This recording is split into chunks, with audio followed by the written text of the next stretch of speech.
there. And we'll hit the key points out of this thing, and from 27, we'll get these key points to close out 27, and then we'll try to get we'll get maybe one good point out of 28 tonight to try to get us to where we need to be.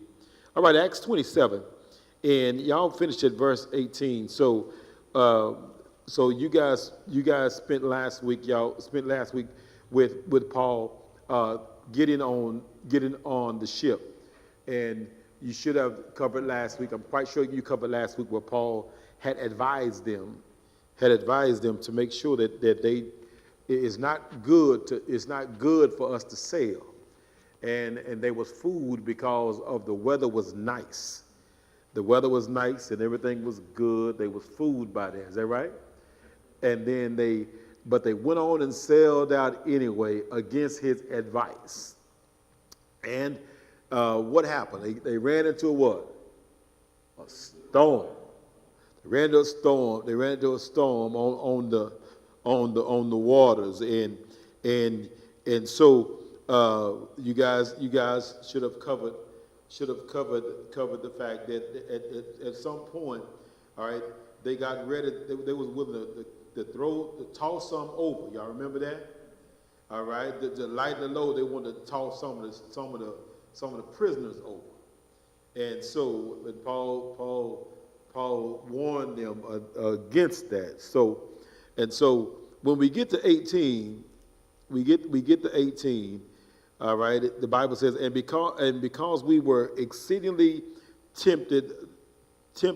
tossed. All right, the next day they lightened the ship.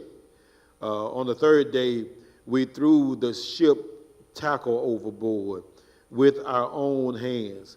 Now, when neither the sun nor the stars appeared for many days, and no small tempest beat on us, all hope that we would be saved was finally given up. And so we see here at this point, it went on for days, and the ship was getting beat upon for days. And then if you notice, it was dark for days. All right, they couldn't see this. There was no sunshine. There was no moonlight. All right, it was just dark. They was in a storm for days, upon days. And then at that point, they begin to lose hope. They begin to lose hope. They were like, you know what? Ain't nobody coming to save us. This not gonna happen. So then, but after long abstinence from food, then Paul stood in the midst of them and said, "Men, you should have listened to me, and not have sailed from Crete and incurred this disaster and loss." All right, you should have heard what I told you. I told y'all not to go nowhere. I told you not to do this, okay? All right, he said, but now listen to me now, okay? All right, there will be no loss of life among you, but only the ship. So at this point, Paul is telling them, all right, now, no one on the ship is going to lose their lives. All right, the only thing that we're going to lose in this whole thing is the ship itself. At that point, somebody should have been trying to figure in their mind, okay, now how this is going to work out? You know what I'm saying? You said ain't nobody going to die, but we're going to lose the ship. And in my mind, I'm like, okay, we on the ship, but we're going to lose the ship? I'm real confused right now. You know, I mean, me, myself, I would have been saying, what? Okay, and then he said, it says, for there stood by me this night an angel of God to whom I belong. That's good right there. Whom I belong and whom I serve, saying, do not be afraid, Paul. You must be brought before Caesar. And indeed, God has granted you all those who sail with you. Look at this, y'all. In the midst of a storm. Boy, I'm telling you, that's a sermon right there. In the midst of a storm. Comfort in the midst of the storm. In the midst of a storm, in the midst of the ship being beat upon, in the midst of the fact that all hope has gone, in the midst of, all right, we have no idea that how we going to make it through this, how we going to be saved. It's been dark for days. The ship been beat upon. The ship is breaking apart. All right. But yet and still, in the midst of all that, God shows up and talks to Paul. And I love the way Paul puts it. Paul says, an angel of God to whom I belong. Yeah, I belong to God. Yeah. I'm a prisoner, but you got to understand, Caesar don't own me. All right, I'm a prisoner, but the prison guards don't own me. All right, I'm owned by God. All right, and that's whom I serve. Okay, and it says he lays out, says, look, God has already said you must appear before Caesar. But the great thing about it, y'all, because I'm on this ship, all y'all gonna be saved. Because God has granted all y'all into my hands, all right, simply because I'm on the ship, we gonna make it out of this thing. All right, because I must appear before Caesar. And if I must appear before Caesar, then he's just not gonna save me, he's gonna save all of y'all because y'all with me. Boy, have you ever thought about the fact some folk are blessed just because they're in your presence? Ooh, that's some good stuff right there. Just because they're in your presence, people are being blessed because they're around you. Okay, because of your relationship with God, because how God's going to take care of you, then they just get blessed because they're in your circle. Y'all see that? Then it says, therefore take heart, men, verse 25. For I believe, God, that it will be just as it was told me. However, we must run aground on a certain island. Boy, hey. So this is what, I believe God, but what must happen, we must run this ship aground. You did not listen to me when I told you not to sail. You did not listen to me when I told you it wasn't good to sail. All right? But you need to listen to me now. All right? We got to figure out how to get this ship run aground. He says we must run this ship aground.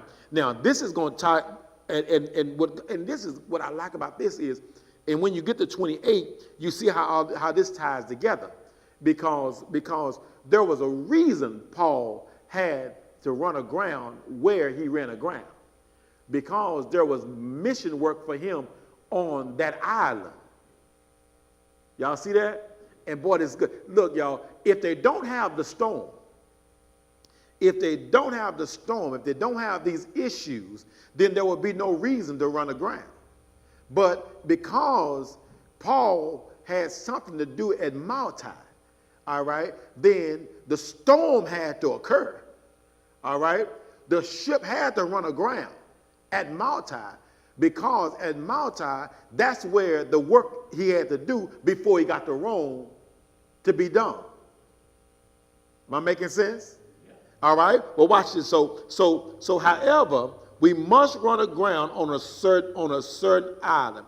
It ain't gonna just be smooth. We gotta run aground. All right.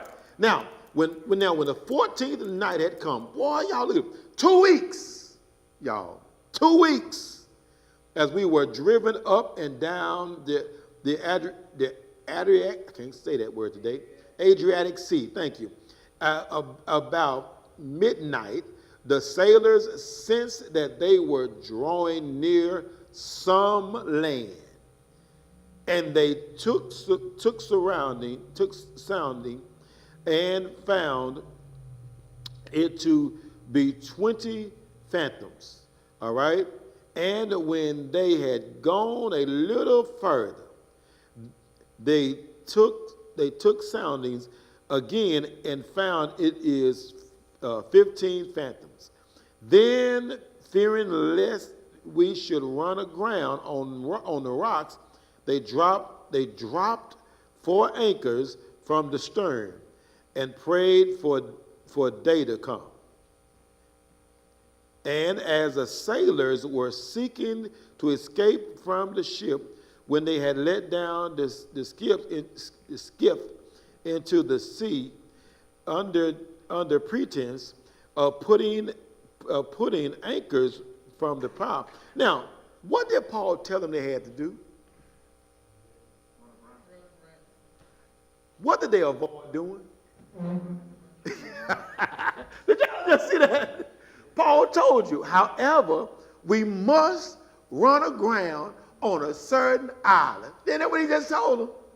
All right? And then what did they do? They sensed that there was land, all right? To avoid running aground, they dropped the anchor. Y'all see that? All right, to Acts 27. All right? And so 29. The inferior list we should run aground on the rocks, they dropped 4 anchors. Okay? Wow. All right, so then verse 31. Paul said to the centurions and the sailors, unless these men stay in the what? Ship, you cannot what? You cannot be saved. Then the soldiers cut away the ropes of the skiffs and let it fall off. And as day was about to draw, Paul implored them all to do what? Take food, saying, today is a 14th day. You have waited and continued without food. So they done went 14 days, y'all. 14 days and eating nothing. Okay? And then verse 34. Therefore I urge you to take nourishment, for this is for your survival, since not a hair will fall from the heads of any of you. Here he goes again. Let them know, all right, ain't nothing, we're not going to lose nobody.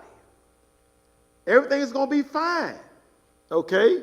But what I like about this is Paul is letting them know you need to eat, because you're going to have to use your strength in a minute. You're going to have to use your strength in a minute. All right? And when he had said these things, he took bread and gave thanks and to God in the presence of them all. And when he had broken it, he began to eat. What do y'all see that's happening?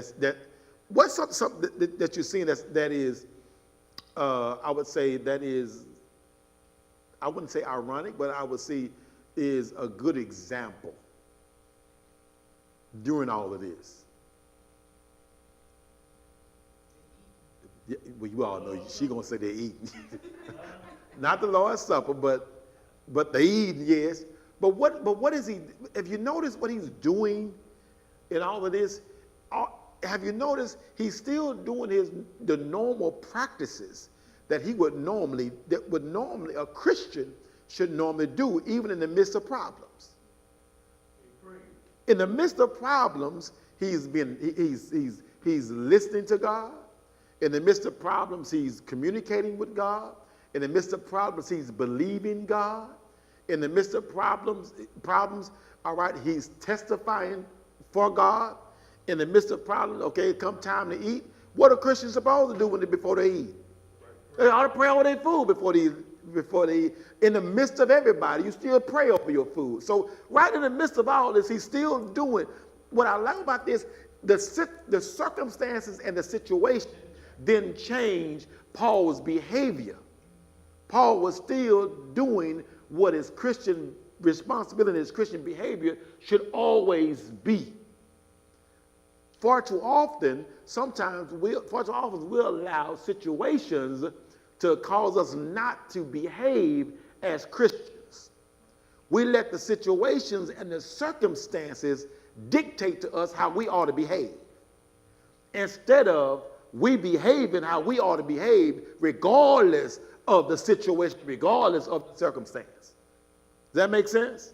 All right? Because remember, in the midst of the storm is when people will receive and understand and see your example best. Your best testimony for God is not what you do when everything is going great, it's what you do when all hell breaks loose. Y'all look at me like I'm real strange tonight. All right? So if you see Paul is still being the Christian he should be, still being calm under pressure. Why? Because he's still trusting and believing what God has said. Okay? Y'all good? All right, so watch this now. All right, so verse 37. And in all we were 276 persons on the ship. So when they had eaten enough, they lightened the ship and threw out the wheat into the sea. When it was day, they did not recognize the land. That's going to come back in a minute too. But they observed a bay with a beach, onto which they planned to run the ship if possible. All right, here we go. And they let go what? The anchors that they let down earlier. You with me? And left them in the sea. Meanwhile, loosening the rubber ropes, and they hoisted the mainsail to the wind and made for shore. So they headed towards shore, right? But striking a place where two seas met, all right, they ran the ship aground, and the prop struck fast and remained immovable, but the stern was being broken up by the violence of the waves. All right, so they're in a space where you got two waters meeting. Okay, all right, so that made it even worse. Okay, so the waves are beating, tearing up the back of the ship. Does that make sense? Okay, all right. And the soldiers planned to kill the prisoners, lest any of them should swim away and escape. They more concerned about the prisoners, soldiers, because they're responsible for the soldiers.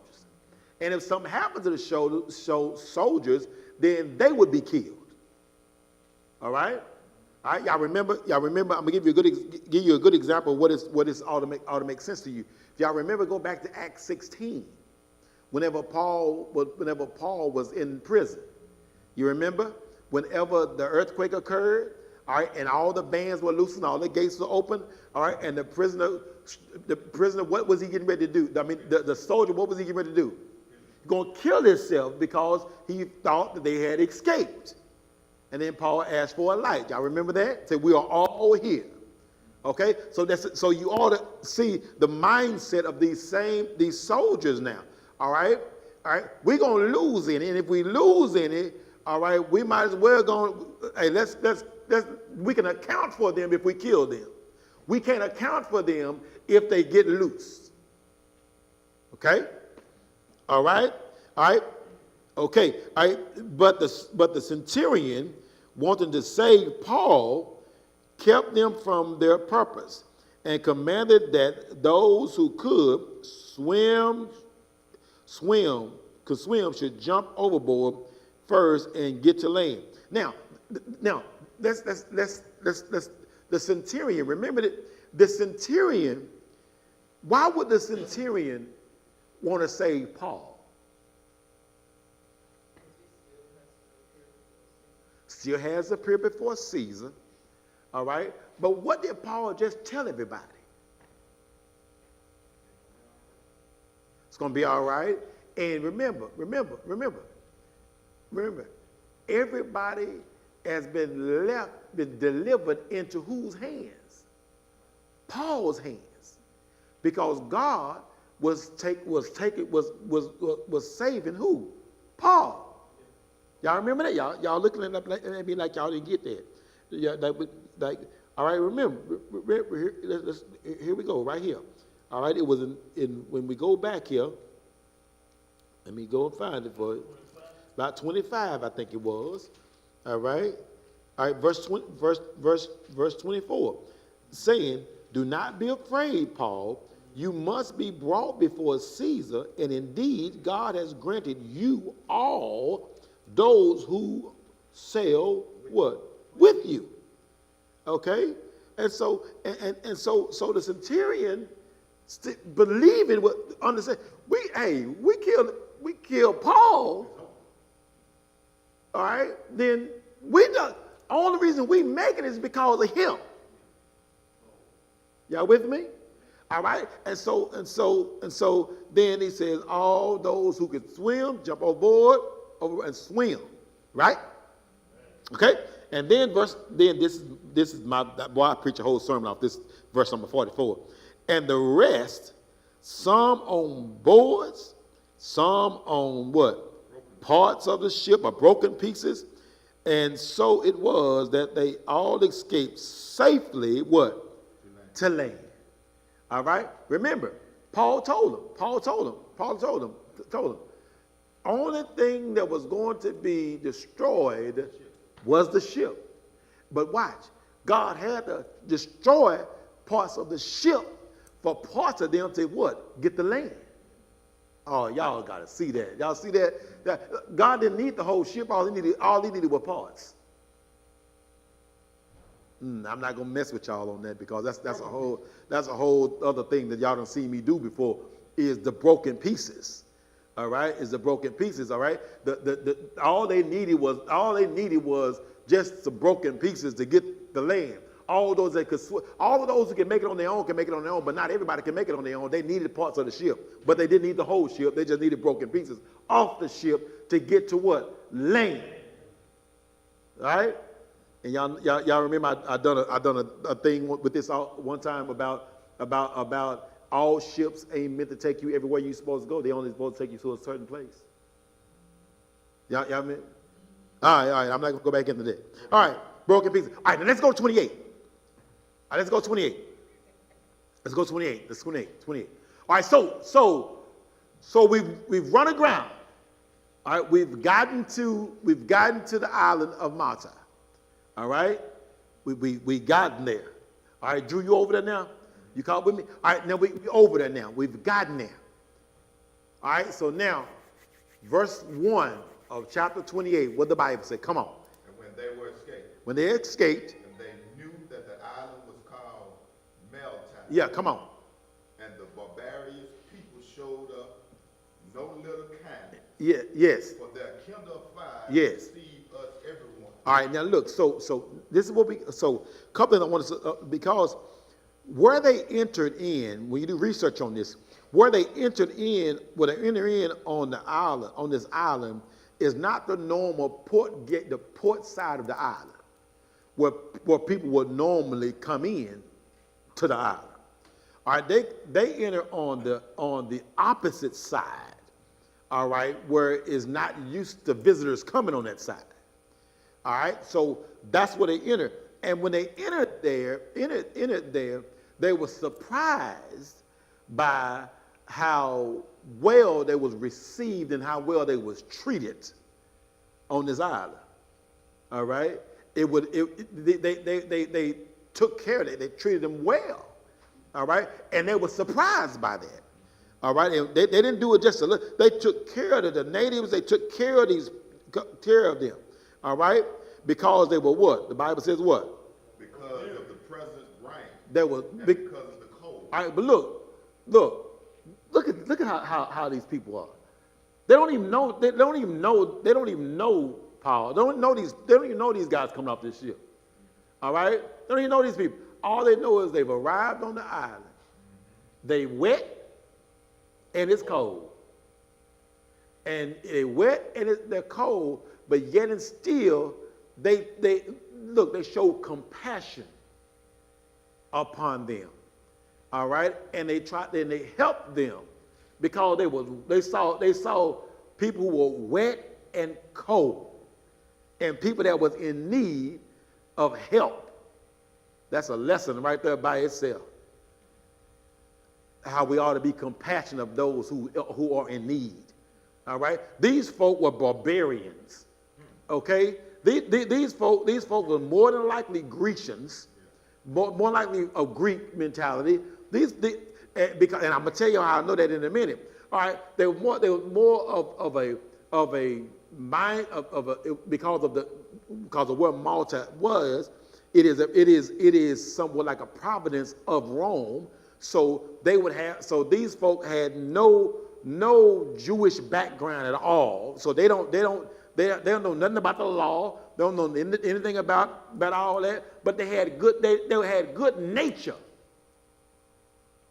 All right. You ever seen some folk that will treat folk better than folk in the Lord's church, and the folk ain't got they don't know nothing about Christian principles. They don't know nothing about Bible. Don't care nothing about Bible. But yet and still they'll feed somebody that's hungry. Good heart. Got a good heart, good nature, no right from wrong, because of their nature. You know what I'm saying? All right. I mean, and I'm not gonna get over into that, but I'll say this, and I believe this alone. Folk are taught to be bad. They're not born bad. Not born bad. All right? Folk taught to be racist. Folks taught to be mean. They're taught to mistreat people.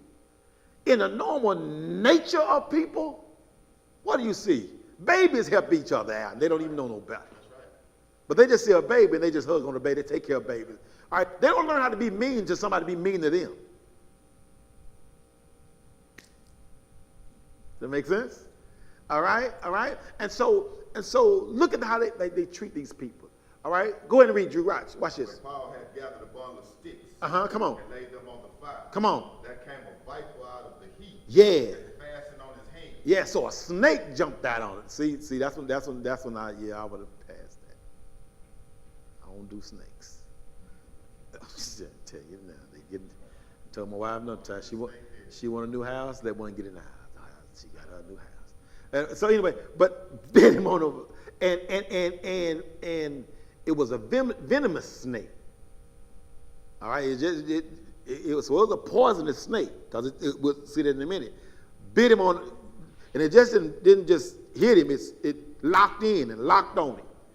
All right, the Bible says what? Come on. And when the barbarians saw the And it beast hung on his hand, they said amongst themselves, yes. no doubt this man is a murderer, whom, though he had escaped the sea, yet vengeance suffered not to live. All right, now watch it. So talk to me. What are they saying?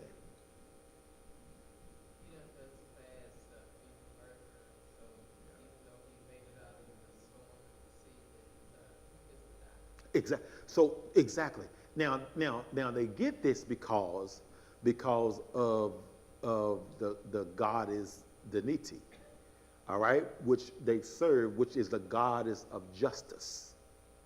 So they believe it in their minds, because remember they serve all these Greek gods, that okay, hey, he got out, he made it through the sea, okay, but the goddess of justice is going to reign and rule and prevail, because he may have made it through the sea, but he ain't make it. But when he got here, look, a venomous snake done bit him.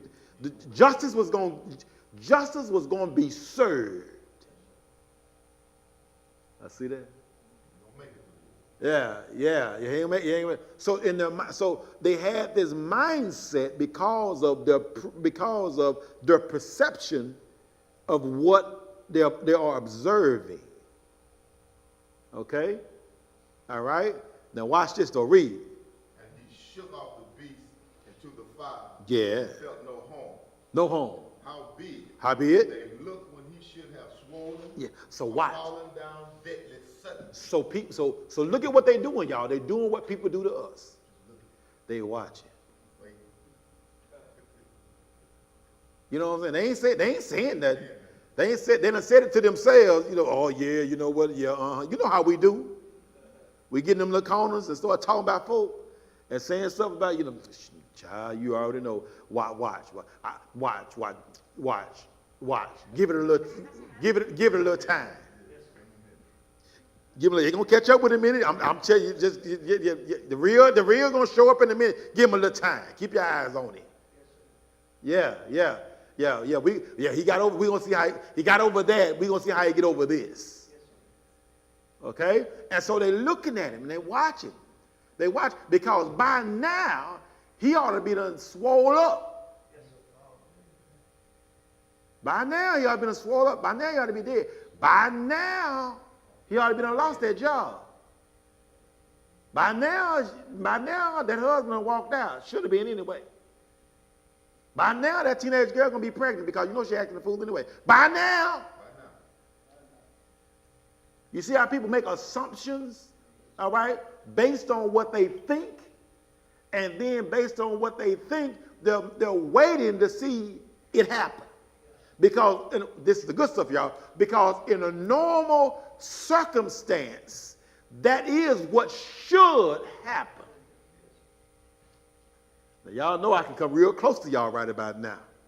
In a normal circumstance, most of us shouldn't have made it.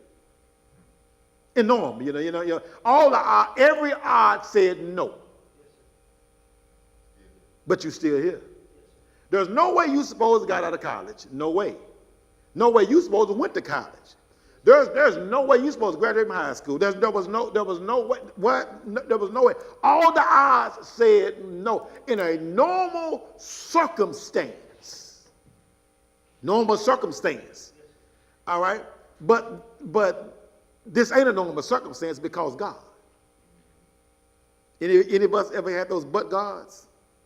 Because this is the same situation, Now, Paul should have died. Paul should have swollen up, but what? But God. And so watch this, what the Bible say. Read, come on. But after they looked a great while and saw no harm, They changed their mind. Woo! Wait a minute. What have caused people's minds to change about you? You ever thought about that? Yeah. Didn't y'all know when you first obeyed the gospel, folks had, he'll be back. She'll be back. That Christian thing gonna be all right for a little while, but after a while they'll be, because they watched, but after a while, their minds, something had to change their minds. Because over time, what happened was you began to be what you said you was. Your lifestyle began to match what you talked about. And so now, all of a sudden, the mindset about you has changed. I'm not leaving the Bible. Y'all are right there in it. All right? Because their minds were changed after they had observed the fact that he should have been swollen and dead. All right? So now, evidently, the justice that should have been on this man, something ain't right. All right? They went from thinking of him as a murderer to what? Read. And said that he was a god. So look, he went from a murderer to a god. Because the only way somebody can survive that kind of storm. I want somebody to survive jumping in the water in boisterous waters, swimming or coming on boards to land in this type of situation, then get bit by a venomous snake and nothing happened there, that he ain't human. Got to be a God. All right, got to be a God. Got to be a God. Any way that for him to change his ways, nobody but God. It makes sense? We all right? All right, read. Come on. In the same quarters were possessions of the chief man of the island. Oh, here's another thing. So now you have what's the chief person of the island. All right, so basically this person is the person that's over, it would be like a governor, okay, that's over a province or over a state. Let's say like Abbott over the state of Texas, okay? So this person is the person that has rule, that speaks and stands for Caesar, the Roman leader on this particular part of the Roman providence. Does that make sense? All right, read. Whose name was Polias. Yeah, who received us and launched us 3 days courteously. Yeah. And it came to pass Uh-huh. that the father of Belial Yeah. lay sick, Yeah. feeble, and of a bloody flux. All right, so his father is sick. Some would call, they say this is what he had was known as the Maltese fever, which is supposed to last about 4 months. All right, the sickness would last about anywhere between about 4 to 6 months. Okay, so you can see how sick this person was, and this issue that this person is having. All right, and so all right, this guy had shown kindness to everybody, and now his father is sick. Then what happened? Come on. To whom Paul entered in Yeah. and prayed, and Y'all- laid his hands on him and healed him. Look, y'all, look, y'all, look, y'all, look, y'all, look, y'all. Here go Paul. He didn't call a church meeting together, did he? I'm just saying. Y'all know where I'm going, but he didn't call it. He didn't call a church meeting together. He didn't call the brethren together. He didn't have a special meeting. He just saw a need. He saw a need, and what did he do? He went in. He saw a need that he could fulfill with the help of God. What did he do? He went in and he fulfilled the need. Why is it, y'all? Don't mean no harm, but I just got to ask the question. Why is it, y'all, every time somebody needs something, we got to have a church meeting? Why every time we see somebody in need, we got to call all the brethren together and have a special meeting? I knew it was gonna get quiet. You know, why we gotta have a meeting, and we gotta make sure. If you can meet the need, meet the need. Too often we want the church to meet the need. When if you got the means and the ability, God has blessed you with the means, God has blessed you with the ability, meet the need. Meet the need. You can't be God-given no matter how you try. So if you can help them, meet it. That's different if you can't. But if you can, meet the need. Instead of we got to go call all the brethren together. Let's get this. We got to get the benevolence committee together for the benevolence committee to get together to think about all this. And don't let it be on a non-church day. Oh Lord, now we got to wait. Oh, we got to get together on Wednesday. Oh, we got to get together. Well, how am I going to eat? It's Monday. I know it gets hard on the yard sometimes, don't it? When we have to look at ourselves in the mirror. All right? But the truth of the matter is, if it's a need, if you can meet the need. Meet the need. And some always tell me, I pray for you.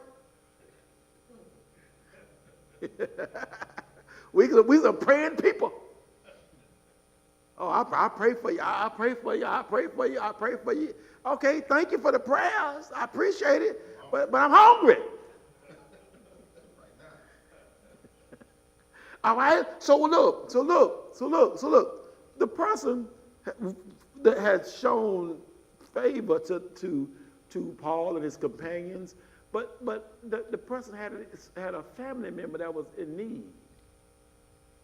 All right? That had a special need. That Paul had the ability to do what? Heal him. He had the ability to meet the need. So what did he do? He met the need. He met the need. And watch this. Watch what happened. Read. Because this is what we get scared of. So when this was done, others also. Don't start giving too much out. Because you give too much out, then they're going to go out and tell everybody else, and then all of a sudden we're going to have folks showing up at the church just wanting everything. Child, no, you can't, no. Y'all know I'm telling the truth. You know, all right, woo, y'all gonna be known, you're gonna be known for a church of giving all your stuff away. Be smart. You gotta be smart. See, sometimes that's what it is. Some people are too churchy. You know what I'm saying is, I mean, the church is every day. Yeah. Every day that you walk, when you're on the outside, every day. Yeah. Yeah. It's not singing songs. That's worshiping God. But the church is every day in your heart. Yeah. Yeah. So every time you see an opportunity to bless somebody, bless somebody. All right, but our problem is we bless one person. That should be real about it. If you bless, if this is what I had to tell my staff at West Orange, because we kept on complaining. All of a sudden we started complaining. They started complaining. Why are we getting so many special ed? I'm about to tell the story before. Why are we getting so many special ed kids? Why are we getting so many special ed kids? Every time we look like we got a door open for special ed, and it seems like we getting all the trouble kids. Da, da, da, da, da, da, da. I said, listen, y'all.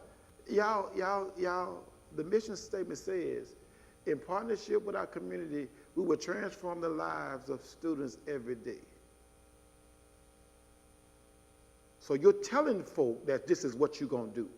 Why are you complaining when they come to be transformed? If you're helping people, if you say you're going to be here to help people, why are you complaining when people are coming to get help? It don't make sense. Stop saying that's what you want to do. You know, we want to be the church that meet the needs of people. We want to be a people that is doing what God has asked for us to do, reaching lost souls and all that good stuff. Yes, all that reaching does not come without a sacrifice. It doesn't come without sacrifice. I told y'all before. Okay, so Jesus fed 5,000 so he can say, I am the bread of life. He didn't say, I am the bread of life before he fed the 5,000.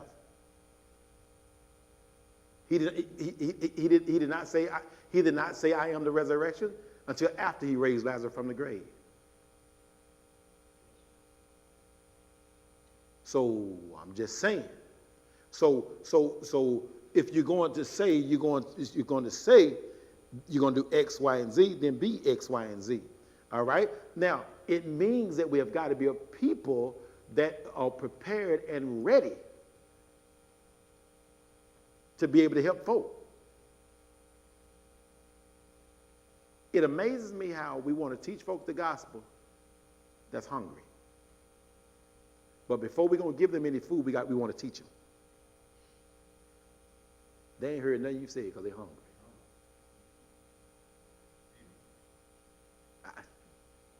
I know I'm not the popular guy, but I just call it like it is.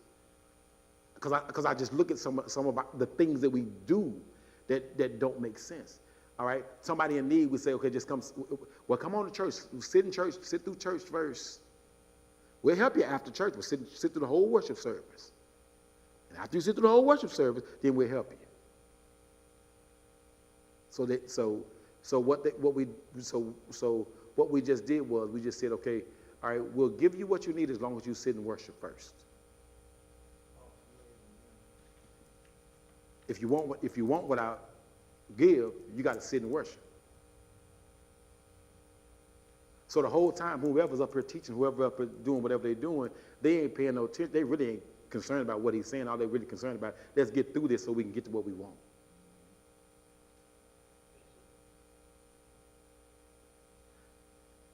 How many of us can really concentrate when we're hungry? I know y'all, I mess people up, but it's the truth. I mean, I want us to think about our mindset and think about what we're doing when we do. You can do what you want to do, but I want us to really understand the perception that you're giving and what you're doing. Okay? Does that make sense, or am I just in my own little world? Guess I'm in my own little world then. Okay, that's fine too.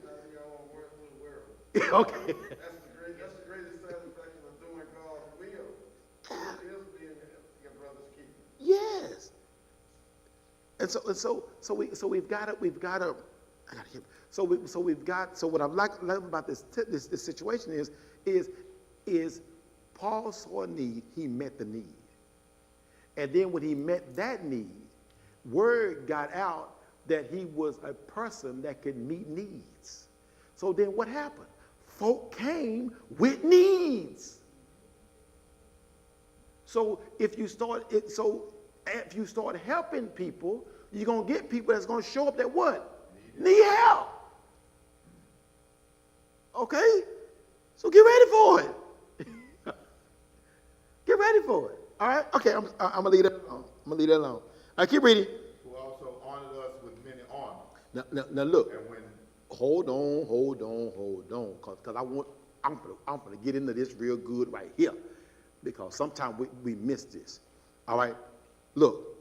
So when this was done, the rest of those on the island who had disease also came and were healed. Watch this. I hope y'all don't miss it. They, who are the they? The they are the ones that were healed. Okay, they also what? Honored us with what? Many what? Many honors. Some say in many ways. Okay? All right? Watch this. And when we departed, they did what? Provided such things as were necessary.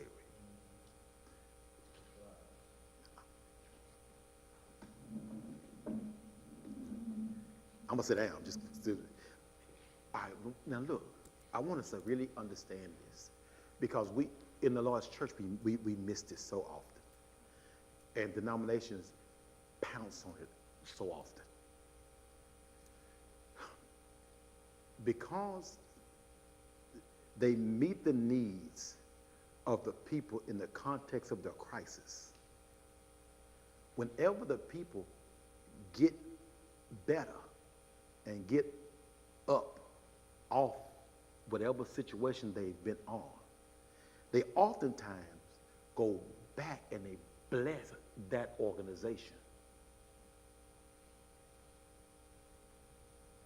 Y'all with me? Because they met the need and they helped them through the need, and they stayed connected to them while they were in the need, to bring them all the way through the need. So then, when they got out of the need, they reached back to help the people that helped them when they was what? In the need. This is where we've dropped the ball.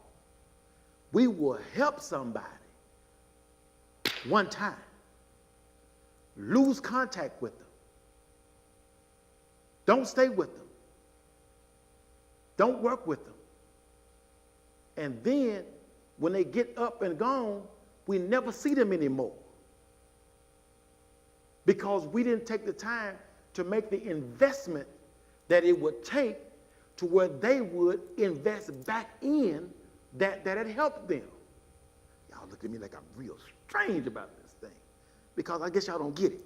All right? T.D. Jakes built Woman Thou Art Loose all on hurting women. The Potter's house was built from ground up on hurting women. Yes. His biggest thing was Woman Thou Art Loose. Hurting women. He built the whole ministry off of hurting women. And he empowered them and empowered them and empowered them and empowered them and empowered them when they was going through the issues. Empowered and empowered and empowered. Went into prisons and women's prisons and taught and did all that stuff. And then what happened? Whenever they got better, what did they do? They went there. Am I making sense? And they invested back in that helped them. And let's just be real about it. Brethren, where do we go to churches at? Y'all ain't got to be scared. I'll help y'all. Most brothers go to church where there are women. Either our women brought us, or we going and looking for a bride.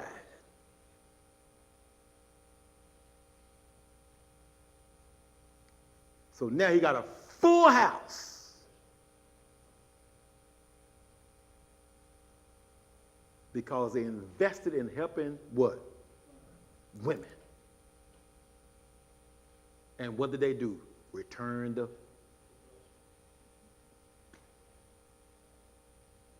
See, sometimes we see people that's hurting as a burden instead of a blessing.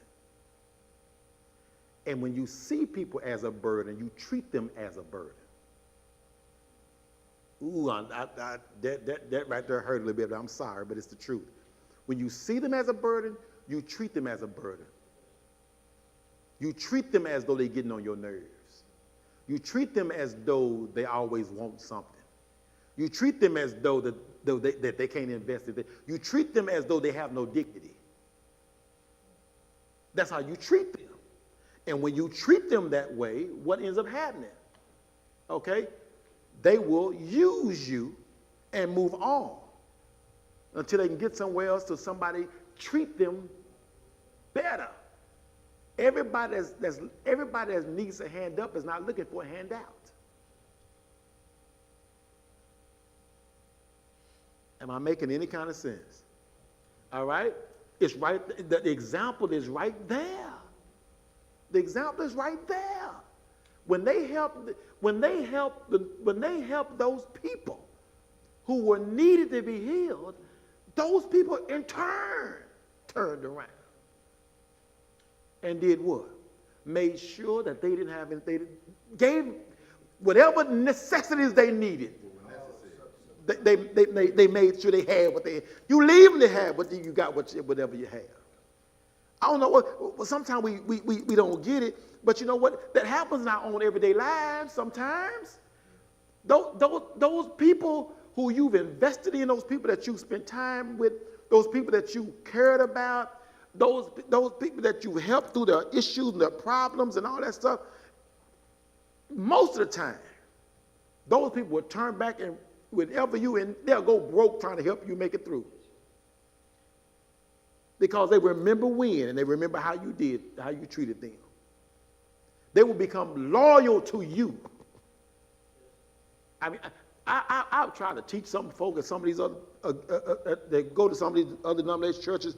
I'll try to teach them the truth. I can show them where the pastors is wrong, but they loyal to a fault because of what their pastor did when they was in need. So my question to us is, we got the truth. We know we got the truth.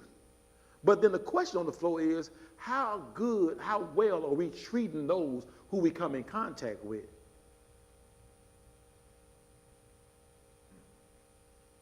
What kind of relationships are we building with those who are in need? Or are we treating them standoffish?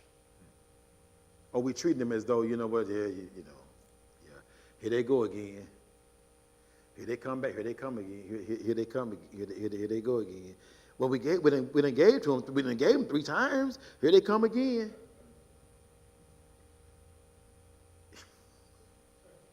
I'm sorry, I'm in need 4 times. I'm sorry. I'm sorry I don't meet your quota. Am I making any kind of... All right? Because this is what I've learned. This is what I've learned, y'all. Sometimes, in order to avoid the church bureaucracy, I just do it myself. Just do it myself. I just do it myself. I don't need to just... Well, you know, our policy says, okay, all right, hold on to your policy. This is what we need to do. Do we need policy? Yes. Do we need structure? Yes. Yes, we do. All right? But at the same time, we've got to be willing to understand and work and be flexible in some areas when we need to be flexible. Now, that don't mean be a fool. Don't mean be a fool. But y'all know as well as I know, it's some of us, because of what was done for us by some in the body.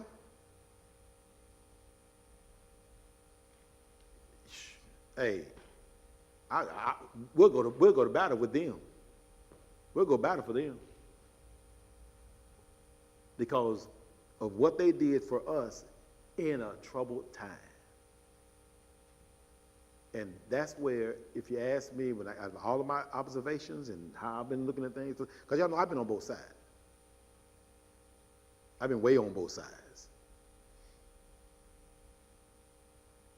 And I'm telling you, the other side focus on meeting needs more than focusing on book, chapter, and verse. So can you imagine what would happen if you focusing on book, chapter, and verse while you're still meeting needs?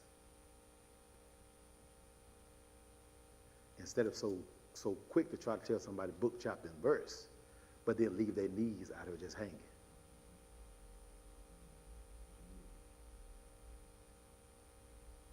You trying to tell me about the one church and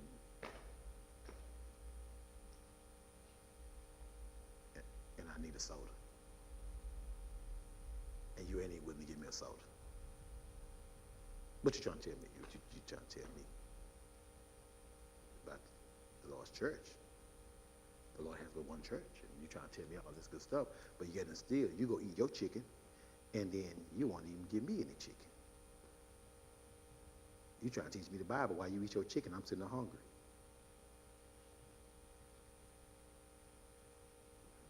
Does that make? I know I'm controversial.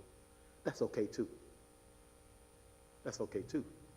But I'm gonna challenge us to be what we're supposed to be. All right? And I got example right here in the text.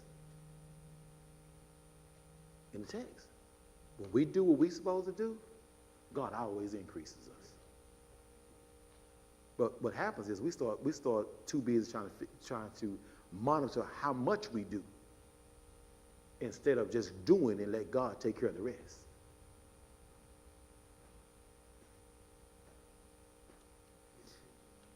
I know it's uncomfortable, but it's okay too. It's okay too, because I'm telling you, this community needs us.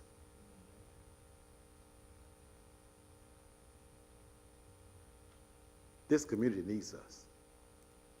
The question is, are we ready for this community? Are we really ready? Because this community is going to come with needs. I mean, real needs. Have anybody drove around here lately? Or do we just come in and go back out? Ooh. There's some needs around here, y'all. Some real needs around here. You see what I'm saying? It's some real needs. I guarantee you, if we put a sign out there that said that we feeding, they gonna come up out of the woodworks. But y'all better get ready for it, because I'm gonna ask us to do it. I gotta stop. Oh, it's 8 o'clock. You might well get ready for it, because I'm gonna ask us to do it. Come next October, I'm gonna ask you to do it. I'm gonna ask you to do it. But Tony, I'm gonna break that tailgate out. We're gonna put all them barbecue pits up around here, and we're gonna all cook. We're gonna all cook. Cook. Let the folk come and eat for free. Eat for free. We'll give them a little wristband where they can sign up, where we can get their information and all that good stuff, and then we gonna see. They gonna come. Are we gonna be ready? Are we gonna be ready? All right? Y'all good? I know I messed y'all up tonight. I'm sorry. Okay. All right. So here we go. All right. We'll finish up next week with Acts with the book of Acts. All right? Any prayer requests tonight? Brother, go ahead.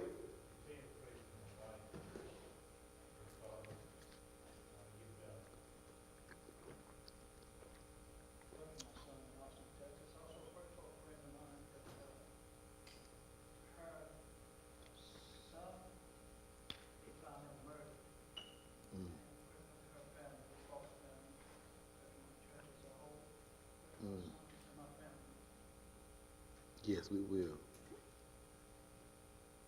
Anybody else? All right, just pray for my family. Pray for my mother. She's not doing great, and she's stubborn. So let's pray. Just pray for her and pray for my patience. Pray for my patience in everything. All right.